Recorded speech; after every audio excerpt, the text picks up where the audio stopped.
Bismillahirrahmanirrahim. Now, this is our fifth lecture on the topic of clinical oncology. और हम chemotherapeutic agents की टॉक्सिसिटीज़ जो है वो डिस्कस कर रहे थे और हमने कंटिन्यू करना था डर्मेटोलॉजिकल टॉक्सिसिटीज़ से। तो डर्मेटोलॉजिकल टॉक्सिसिटीज़ की अगर हम बात करें तो सबसे पहले हमारे पास आ जाता है एलोपेशिया। एलोपेशिया क्या है? Is the loss of hair associated with chemotherapy. अच्छा, not all agents cause alopecia and hair loss may be partial or complete. यानी कुछ थेरेप्यूटिक एजेंट्स या कीमोथेरेप्यूटिक एजेंट्स ऐसे जो हैं वो एलोपेशिया नहीं करते, कुछ पार्शियल करते हैं, कुछ कंप्लीट करते हैं। Chemotherapy agents that commonly cause alopecia include cyclophosphamide, doxorubicin, mechlorethamine and paclitaxel. तो ज़्यादातर जो कॉमन कॉजेज़ जो हैं वो कॉमनली जो एलोपेशिया कॉज करने वाली जो एंटी कैंसर ड्रग्स हैं उसमें साइक्लोफॉस्फेमाइड है, डॉक्सीरिबोसिन है, मैक्लोरेथामाइन है एंड पैक्लीटैक्सेल है।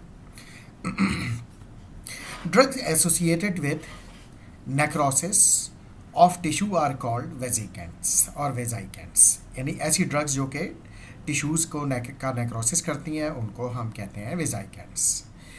Local tissue necrosis may result from extravasation of vesicant chemotherapeutic agents outside the vein and into the subcutaneous tissue during administration. Extravasation क्या है कि आपने जब इंट्रावेनस जो है वो ड्रग दी तो ड्रग जो है वो जो जहाँ पे वेन के सराउंडिंग टिश्यू में चली गई और जब वो वहाँ पे सराउंडिंग टिश्यू में चली गई तो फिर उनको किल करना शुरू कर दिया, यानी उनमें नेक्रोसिस करना शुरू कर दिया। तो इस प्रोसेस को कहा जाता है एक्स्ट्रावेजेशन और वहाँ पे जो नेक्रोसिस होगा दैट इज़ कॉल्ड वेजिकेंट्स, यानी वो जो ड्रग जो होगी वो कहलाएगी वेजिकेंट। अच्छा, मोस्ट वेजिकेंट एक्स्ट्रावेजेशन प्रोड्यूस इमीडिएट पेन और बर्निंग, यानी फ़ौरन पेशेंट को पेन और बर्निंग शुरू हो जाएगा। However, a delayed reaction may occur hours to week later, यानी कुछ ड्रग्स ऐसे हैं जिनमें चंद घंटों के बाद या कई हफ्तों के बाद भी एक्स्ट्रावेजेशन की और जो है वो वेजिकेंट इफेक्ट प्रोड्यूस होता है।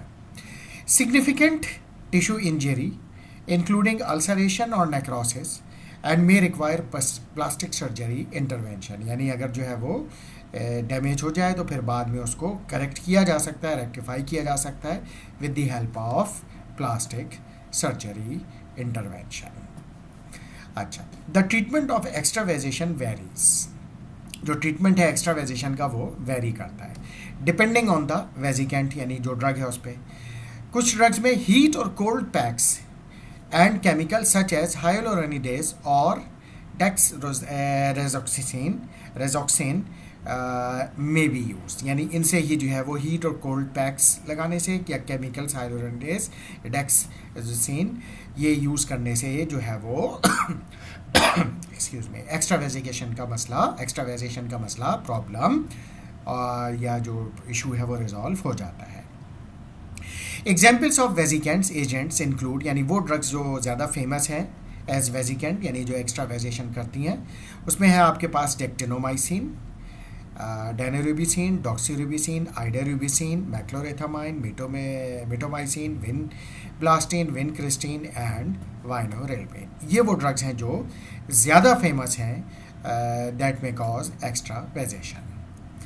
इसके बाद है ये some agents are classified as irritants, like for example drugs में कौन सी शामिल है? Etoposide, and can cause irritation but not necessarily necrosis when extravasated, यानी ये सिर्फ इरिटेशन कॉज करते हैं, इरिटेंट्स हैं और नेक्रोसिस तक बात नहीं जाती है। अच्छा, इसके बाद आइए the epidermal growth factor receptor inhibitors. ये भी जो हमने ड्रग्स पढ़ी थी मिससेलेनियस क्लास में, have been associated with papulopustular acneiform like skin rash. Papulopustular यानी पेप्यूल्स टाइप पस होता है उसमें, और एक्नी लाइक जैसे एक्नी स्किन पर हो जाता है उसमें पस भर जाता है, तो उस तरह के स्किन रैश जो है वो ये epidermal growth factor receptor inhibitors जो है वो प्रोड्यूस करते हैं। The development of this rash may be associated with a greater success in treating specific type of cancer. लेकिन ये रैश अगर एसोसिएटेड हैं, प्रोड्यूस हो रहे हैं, तो ये इस चीज़ की इंडिकेशन होगी कि drug is producing its effect और एक सक्सेसफुल ट्रीटमेंट चल रहा है। इसके बाद है cancer chemotherapy can cause other skin changes such as dryness and photosensitivity. Dryness भी and photosensitivity means light sensitivity, especially sunlight sensitivity. Examples are fluorouracil and methotrexate. तो फ्लोरोयूरेसिल और मीथोट्रेक्सेट वो फेमस ड्रग हैं जो कि ड्राइनेस और फोटोसेंसिटिविटी कॉज करते हैं। ये जो था हमने अभी जो है वो डर्मेटोलॉजिक इफेक्ट्स या डर्मेटोलॉजिक टॉक्सिसिटीज़ कंप्लीट कर ली। इसके बाद आता है हमारे पास next topic is GI toxicities. GI toxicities की अगर हम बात करें तो are frequently experienced by patients receiving chemotherapy, यानी ये जो कीमोथेरेपी रिसीव कर रहे होते हैं पेशेंट्स, उनमें बहुत ज़्यादा फ्रीक्वेंट होता है और उनमें सबसे पहले आ जाता है nausea and vomiting. Nausea and vomiting are often among the most distressing toxicities from the patient's perspective, क्योंकि डेफिनेटली nausea और vomiting एक कोई अच्छी फीलिंग नहीं होती। इन जनरल भी यही होता है कि अगर हम कभी हमारा जीआई अपसेट हो जाता है, nausea हो रहा है, फीलिंग है, nauseatic फीलिंग है, vomiting हो रही है, so we don't feel good। तो उस वजह से ये सिमिलरली जो कैंसर पेशेंट में भी ये बहुत ही एक डिस्ट्रेसिंग फैक्टर होता है। However, this side effect can generally be prevented or controlled with the use of currently available antiemetics। बहुत सारी एंटीएमेटिक्स अवेलेबल हैं जो कि कीमोथेरेप्यूटिक इंड्यूस इमेसेस को यानी यही वोमिटिंग को प्रिवेंट या स्टॉप करती हैं। अच्छा, nausea and vomiting may be classified as acute, delayed, anticipatory और ब्रेक थ्रू। मीन्स एक्यूट फ़ौरन होगा, डिलेड यानी थोड़े टाइम के बाद होगा, एंटीसिपेटरी यानी आप वो ड्रग देने के बाद एंटीसिपेट कर रहे होंगे कि ये नोजिया और वोमिटिंग इस पेशेंट को हो सकता है, और कभी कभी कुछ पेशेंट में नहीं भी होगा, लेकिन यू मस्ट एंटीसिपेट कि ये होगा। अच्छा, और ब्रेक थ्रू यानी बिल्कुल ठीक चल रहा था, शुरू में बिल्कुल ट्रीटमेंट ठीक था, अचानक जो है वो एकदम बहुत ज़्यादा नोजिया एंड वोमिटिंग शुरू हो गया। तो ये चार तरह की जो है वो हो सकते हैं, एक्यूट, डिलेड, एंटीसिपेटरी और breakthrough in nature. Antiemetics should be use prophylactically to prevent the occurrence of nausea vomiting, यानी एंटीएमेटिक एजेंट्स जो हम यूज़ कर सकते हैं वो जो है हम यहाँ पर यूज़ करेंगे एज ए प्रोफाइलेक्टिक, यानी ख़ास तौर से वो ड्रग जो ज़्यादा फेमस हैं एमएसएस के लिए, उनमें तो हमने पहले से एंटीएमेटिक ड्रग्स को स्टार्ट करना ही है। Particularly with chemotherapeutic agents that have high emetogenic risk, और ख़ास तौर से वो ड्रग्स जिनका इमेटोजेनिक रिस्क यानी इमेसिस कॉज करने का यानी वोमिटिंग कॉज करने का रिस्क बहुत हाई है। Various clinical guidelines have been created to guide the use of antiemetics in patient receiving chemotherapy. Guidelines मौजूद हैं जो हमें बता रही होती हैं कि कौन सी ड्रग जो है वो जिसका इमेटोजेनिक रिस्क हाई है, किसका मॉडरेट है, किसका लो है, तो किस में हमें प्रोफाइलेक्टिकली जो है वो एंटीएमेटिक एजेंट इस्तेमाल करने चाहिए, किस में जो है वो प्रोफाइलेक्टिक यूज़ करने की ज़रूरत नहीं है, हम बाद में भी यूज़ कर सकते हैं अगर ड्रग एंटी एमेटिक की ज़रूरत पड़ रही है उस पेशेंट में, तो इस वजह से जो है वो वेरी करता है। Severe vomiting can result from dehydration, electrolyte imbalance, oesophageal tears and may result in interruption in therapy और थेरेपी डिसकंटिन्यूएशन। अब वोमिटिंग अगर सीवियर हो जाए तो डेफिनेटली फिर वाटर की कमी हो जाएगी, बॉडी में डिहाइड्रेशन होगा, जब वाटर की कमी होगी तो इलेक्ट्रोलाइट इम्बैलेंसेस भी होने लगेंगे। बाज़ दफ़ा वोमिटिंग इतनी ज़्यादा हो जाती है कि ईसोफेगस से एसिड आके ईसोफेजियल वॉल में टीयर कर देता है, यानी उसको जो है वो उसमें अल्सरेशन या उसमें ज़ख़म कॉज कर देता है। इसकी वजह से क्या होता है कि अक्सर व बेशतर आपको कीमोथेरेपी या तो स्टॉप करनी पड़ती है और डिसकंटिन्यू करनी पड़ती है और वक्ती तौर पर उसको अवॉइड करना पड़ता है। अच्छा, इसके बाद है टेबल 50.3। ये क्या बता रहा है हमें? List the commonly used chemotherapeutic agents and their emetogenic potential on a scale of 1 to 5। ठीक है, स्केल 1 से लेके 5 तक जो है वो इमेटोजेनिक पोटेंशियल जो है वो डिस्कस किया जा रहा है टेबल 50.3 में। तो हम चलते हैं इस टेबल पर, पहले इस टेबल को देख लेते हैं, फिर यहाँ से हम इसको कंटिन्यू करेंगे।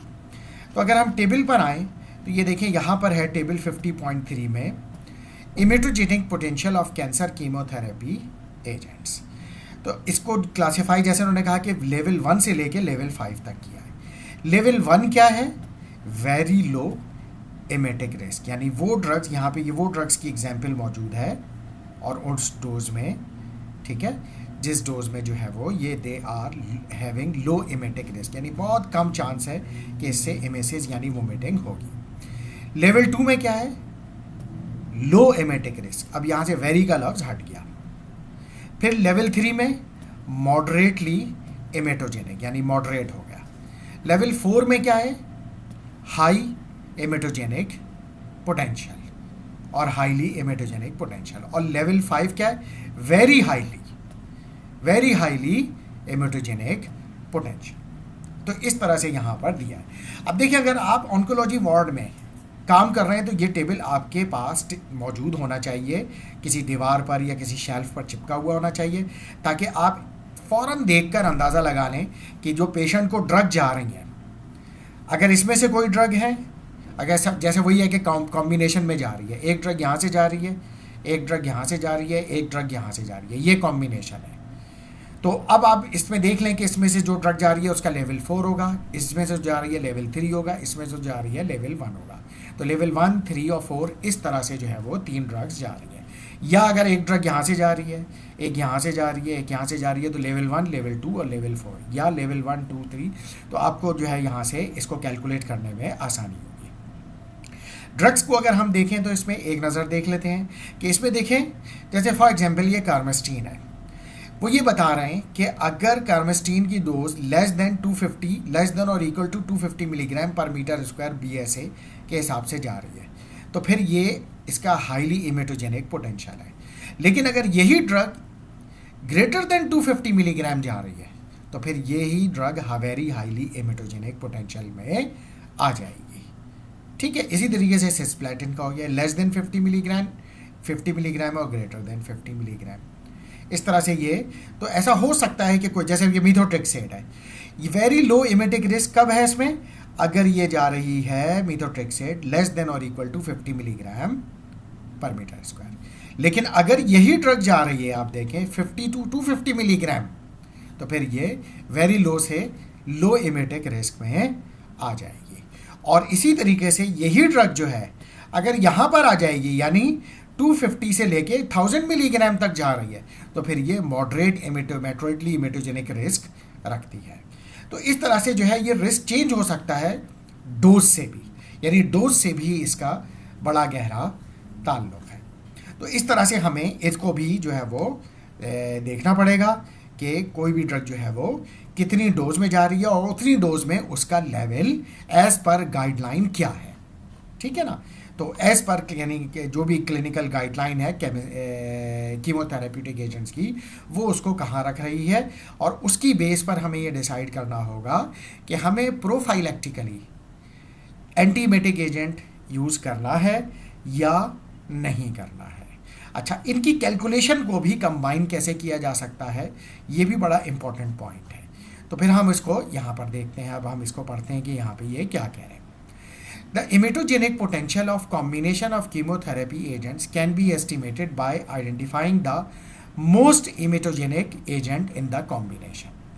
यानी इसका मतलब ये हुआ कि सपोज जैसे हमने एक बात की थी कि एक ड्रग यहाँ से ली हुई है, एक यहाँ से ली हुई है, एक यहाँ से ली हुई है, तो वो ये कह रहे हैं कि इमेटोजेनिक पोटेंशियल इस कॉम्बिनेशन का हम देखेंगे उस ड्रग से जिसका सबसे हाई होगा।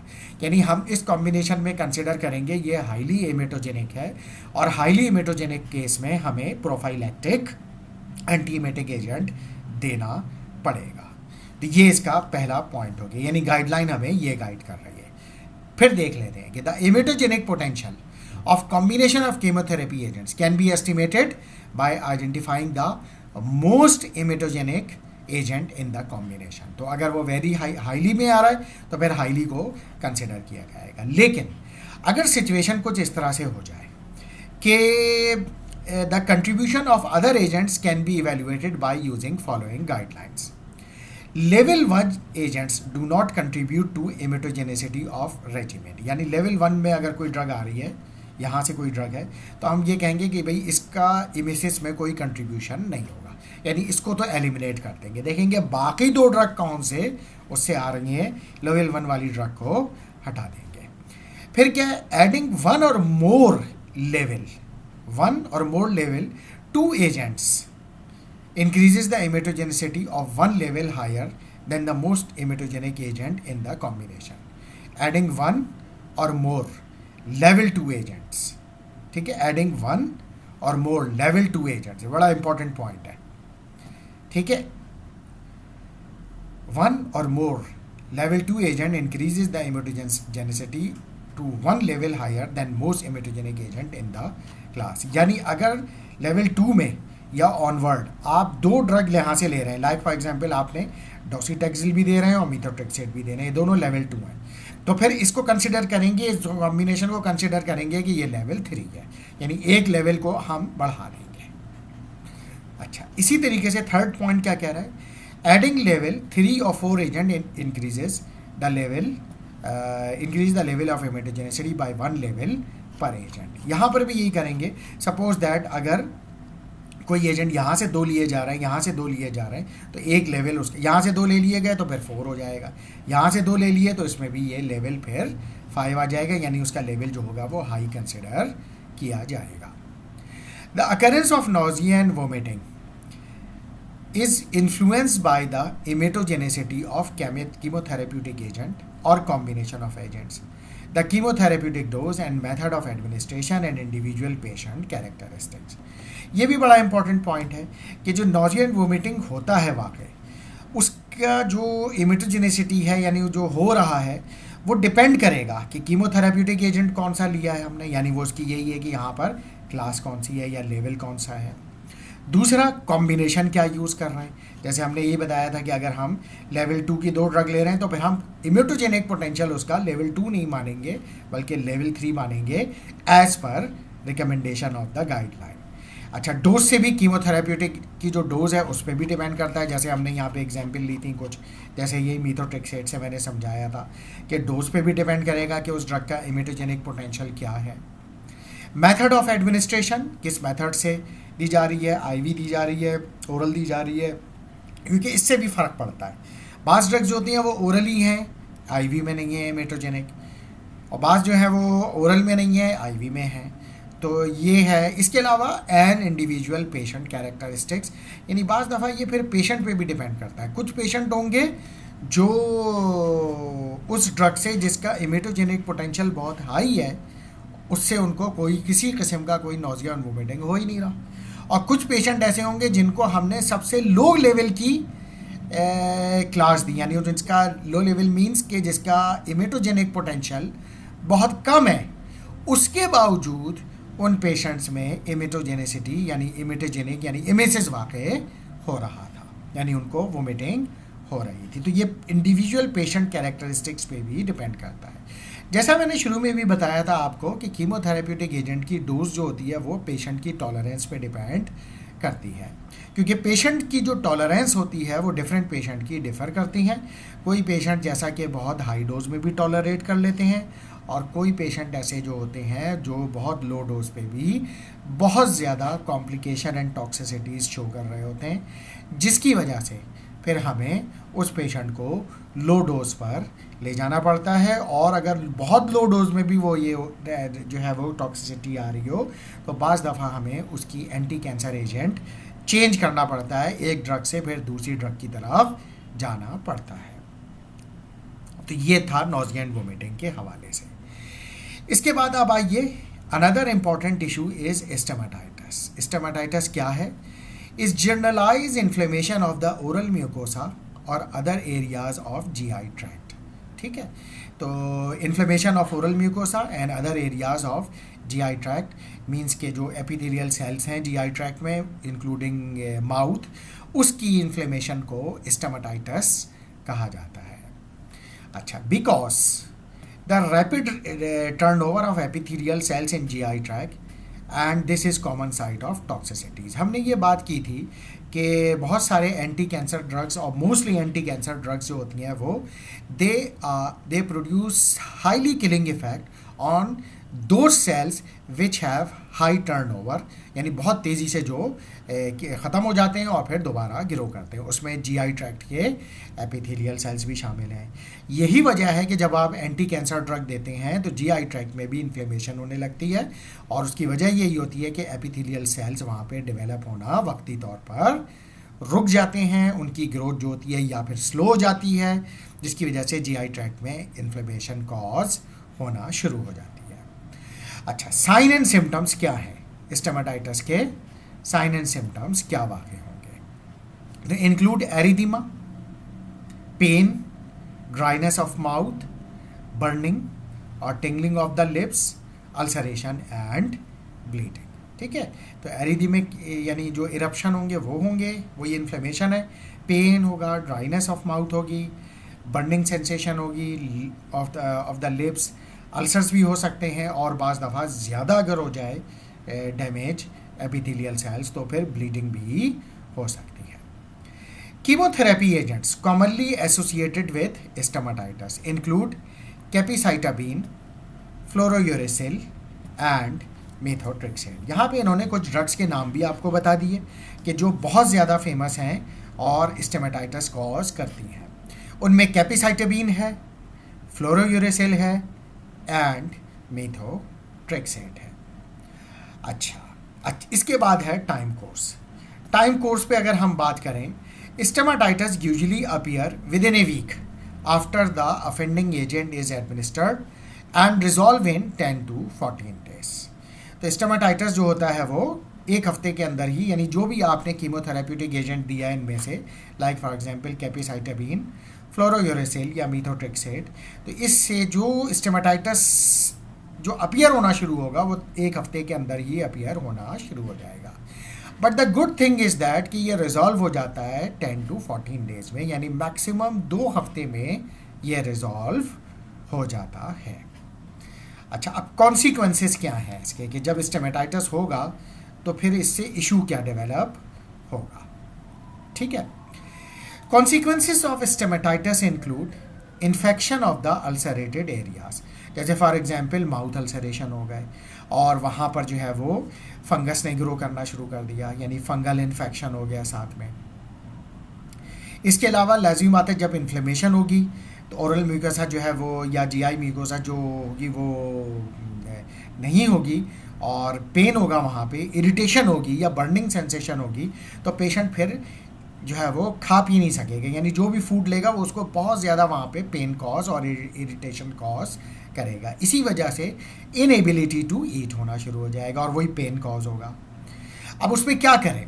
Requiring opioid analgesics. तो इसका सोल्यूशन ये है कि ऐसे पेशेंट को ओपियोइड्स यानी नार्कोटिक एनाल्जेसिक्स दें and subsequent decrease in chemotherapy doses, और इसके अलावा आप कीमोथेरेपी डोज को भी इसमें कम कर सकते हैं। तो इस तरीके से भी इस प्रॉब्लम को आप रिजॉल्व कर सकते हैं। तो एक तो ओपियोइड एनाल्जेसिक्स होगा इसके ट्रीटमेंट में, और इसके अलावा जो है वो आपने डोज कम कर दी, तो डोज कम करने से भी स्टोमाटाइटिस के प्रॉब्लम को रिजॉल्व किया जा सकता है, या कम से कम रिजॉल्व नहीं किया जा सकता तो रिड्यूस इसकी सीवियर कॉम्प्लिकेशन को रिड्यूस ज़रूर किया जा सकता है कि कम से कम पेशेंट जो है वो कुछ खा पी तो सके और पेन उसका कम हो। तो इस तरह से इसको मैनेज किया जाता है। अच्छा जनाब, फिर आइए आप टॉपिकल लोकल एनाल्जेसिक्स। ये जो टॉपिकल लोकल एनाल्जेसिक्स हैं in the form of mouth rinses are commonly used and can help with mouth and throat pain। तो टॉपिकल एनाल्जेसिक्स भी और लोकल एनाल्जेसिक्स भी यूज़ होते हैं, जैसे कि ज़ाइलोकेन जेली आती है। तो ये क्या किस तरह से यूज़ होते हैं कि माउथ रिंस करने के लिए, ठीक है ना, यानी मुंह में कुल्ली करने के लिए, ठीक है, ख़ास तौर से किस सिचुएशन में जब माउथ और थ्रोट पेन बहुत ज़्यादा है। तो ये भी जो है उसका एक सल्यूशन आपके पास मौजूद है। इसके बाद आइए आप other GI toxicities include diarrhoea, for example caused by irinotecan and fluorouracil, constipation for example by vincristine, anorexia and taste changes, यानी इसके अलावा दूसरे जीआई टॉक्सिसिटीज़ में जो पॉसिबल हैं, डायरिया है जिसमें कुछ कॉमन ड्रग इन्होंने बता देंगे जो ड्रग जो है वो डायरिया कॉज करती हैं, लाइक इरिनोटिकैन एंड फ्लोरोरेसिल। कॉन्स्टिपेशन भी हो जाता है बाज़ दफ़ा पेशेंट को, जिसमें सबसे ज़्यादा फेमस ड्रग जो है वो है विनक्रिस्टीन। इसके अलावा एनोरेक्सिया यानी भूख ना लगना, एंड टेस्ट चेंजेस, यानी टेस्ट चेंज का मतलब है जैसे फॉर एग्जांपल वो ये कि टेस्ट या तो आ ही नहीं रहा, और अगर आ रहा है तो जैसे मीठा जो है वो फील नहीं हो रहा है, या जैसे मीठा जो है वो कड़वा लग रहा है, और जो नमकीन टेस्ट है वो मीठा लग रहा है, यानी बिल्कुल टेस्ट परवर्जन भी जैसे कहते हैं। तो इस तरह से जो है वो टेस्ट चेंज जो है वो टेस्ट बड जो होते हैं वो उसकी सेंसिटिविटी जो होती है वो इम्पेयर्ड या एबनॉर्मल हो जाती है। तो इन सिचुएशन में भी, इस सिचुएशन में भी जो है वो ये भी जो है वो जीआई टॉक्सिसिटी में शामिल है। अच्छा, एक और जो इशू है that is called tumour lysis syndrome. ये बड़ा इंपॉर्टेंट पॉइंट है। वो किस तरह से कि वो ये बता रहा है कि ट्यूमर लिसिस सिंड्रोम, देखिए क्या कह रहे हैं, ट्यूमर लिसिस यानी ट्यूमर सेल्स जो होंगे उनका ब्रेकडाउन होगा, तो फिर उससे कुछ सिम्टम्स डेवलप होंगी, कॉम्बिनेशन ऑफ सिम्टम्स डेवलप होंगी जो कि सिंड्रोम कहला रही है। अच्छा, अब ये है क्या? ट्यूमर लिसिस सिंड्रोम में अगर in haematological malignancies such as leukaemia and lymphoma in which there is a high tumour cell burden और रैपिडली ग्रोइंग ट्यूमर। इसमें क्या होगा, क्योंकि ये इन सेल्स की जब किलिंग होगी तो फिर किल्ड सेल्स जो डैमेज सेल होंगे इनका बर्डन बहुत ज़्यादा बढ़ जाएगा ब्लड वेसल्स में, यानी ब्लड के अंदर। अब इससे होगा क्या जब आप कीमोथेरेप्यूटिक एजेंट देंगे? वही बात ये कह रहे हैं, owing to the spontaneous lysis of cells from the chemotherapy और द कीमोथेरेप्यूटिक एजेंट, यानी ये जब सेल्स जो होंगे इनका जब लिसिस होगा कीमोथेरेपी की वजह से, तो cell lysis causes causes the release of intracellular products, जिसमें क्या क्या होगा, including uric acid, potassium and phosphate. ठीक है, जो सेल के अंदर जो मटेरियल होगा उसमें यूरिक एसिड भी होता है, पोटेशियम फॉस्फेट वगैरह होते हैं। ठीक है, जिसकी वजह से क्या होगा, अब किडनी पर एकदम लोड पड़ेगा कि वो यूरिक एसिड और ये पोटेशियम और एक्सेसिव फॉस्फेट को रिलीज़ करे, लेकिन वो नहीं कर सकता होगा, जिसकी वजह से होगा which can lead to renal failure and cardiac arrhythmias. ये प्रॉब्लम कार्डियक एरिथमिया क्यों होगा, यही पोटेशियम की वजह से। रीनल फेलियर में क्यों जाएगा, क्योंकि यूरिक एसिड क्रिस्टल्स बन सकते हैं वहाँ पे, एकदम एक्यूट रीनल फेलियर में पेशेंट जा सकता है। तो अब ऐसी सिचुएशन को कैसे हैंडल किया जाए? दिस में be prevented by giving intravenous hydration. एक तो ये कि इस पेशेंट की हाइड्रेशन बढ़ाई जाए, यानी वाटर जो है वो इसको वाटर थेरेपी बहुत ज़्यादा की जाए, यानी इसको वाटर बहुत ज़्यादा क्वांटिटी में दिया जाए। तो एक तो इसका ये है ऐसे पेशेंट को जो कि ट्यूमर लिसिस सिंड्रोम का जिसको रिस्क हो, उसमें पहले ही आप हाइड्रेशन जो है वो इंट्रावेनस बढ़ा दें। इसके अलावा बाय अल्कलिनाइजिंग द यूरिन, आप जो है यूरिन की अल्कलिनाइजेशन करें। ठीक है, यानी ताकि जो है वो यूरिन क्योंकि यूरिक एसिड जब बनेगा तो यूरिन जो होगा एसिडिक हो जाएगा, तो अब अगर उसको डिज़ोल्व करके यानी करना है तो फिर आपको सोडियम बाइकार्बोनेट देना पड़ेगा जो कि यूरिन को अल्कलाइन करेगा, जिससे क्या होगा, सॉल्ट एंड वाटर बन के वो आसानी से बॉडी से एलिमिनेट हो जाएगा और पेशेंट किडनी फेलियर में यानी रीनल फेलियर में नहीं जाएगा। इसके अलावा and by giving agents such as allopurinol and raspberry-case to decrease the uric acid। अच्छा, allopurinol और raspberry-case दरअसल हैं क्या ड्रग? ये वो ड्रग हैं जो हाइपर यूरिसीमिया और गाउट में यूज़ होती हैं, यानी वो पेशेंट जिनका यूरिक एसिड लेवल हाई होता है और जिनके बोन जॉइंट्स में यूरिक एसिड के क्रिस्टल्स डिपॉजिट होना शुरू हो जाते हैं, जिसको हम गाउट कहते हैं। तो उसमें क्या होता है कि एलोप्यूरिनॉल या रास्पबेरी-केस दो ड्रग हैं जो कहलाती हैं ज़ैंथीन ऑक्सीडेज इनहिबिटर। ये ड्रग क्या करती हैं कि जो यूरिक एसिड की प्रोडक्शन है उसको स्टॉप करते हैं, उसको ब्लॉक करते हैं, यानी उसका जो कैस्केड है, जो उसकी प्रोडक्शन का जो कैस्केड है उसको ब्लॉक करते हैं। जब ये उसको ब्लॉक करते हैं तो उस तरह से ये इस मैकेनिज़्म के ज़रिए ये यूरिक एसिड की सिंथेसिस को स्टॉप करते हैं और यूरिक एसिड की सिंथेसिस जब ब्लॉक हो जाएगी तो वो जो ब्लड में यूरिक एसिड लेवल एकदम बहुत हाई हो रहा था वो हाई होना बंद हो जाएगा। तो इस तरीके से इसी वजह से इन केसेस में हम जो है वो इंट्रावेनस हाइड्रेशन, अल्कलाइनाइजेशन ऑफ यूरिन के अलावा ये ड्रग जो है दोनों में से कोई एक वो भी दे सकते हैं। एलोपेरिनॉल एक पुरानी ड्रग है, हिस्टोरिकल ड्रग है, बहुत पहले से यूज़ हो रही है इस काम के लिए। रेस्बेरिकेस बाद में डेवलप की गई है, न्यू ड्रग है, it is also very effective. लेकिन अभी भी क्लिनिकल प्रैक्टिस गाइडलाइन हमेशा एलोपेरिनॉल को फर्स्ट लाइन ऑफ ट्रीटमेंट के तौर पर रिकमेंड करते हैं और रेस्बेरिकेस को second line of treatment consider किया जाता है। और ये कहती है गाइडलाइन कि हाँ, एलोपेरिनॉल का अगर किसी पेशेंट में कोई एडवर्स इफेक्ट आ रहा है and if the patient can not tolerate then we should go for the second alternative और the second option which is rasburicase. वो जो सेकेंड ड्रग है उसको यूज़ किया जा सकता है। तो ये जो है मेथड होगा ट्यूमर लिसिस सिंड्रोम को मैनेज करने का। इसके बाद जो नेक्स्ट इशू है that is called hypercalcaemia. Hypercalcaemia we will discuss in the next lecture. हम इस लेक्चर को यहाँ पर इस 5th लेक्चर को एंड करते हैं। Thank you very much. I hope you are enjoying it.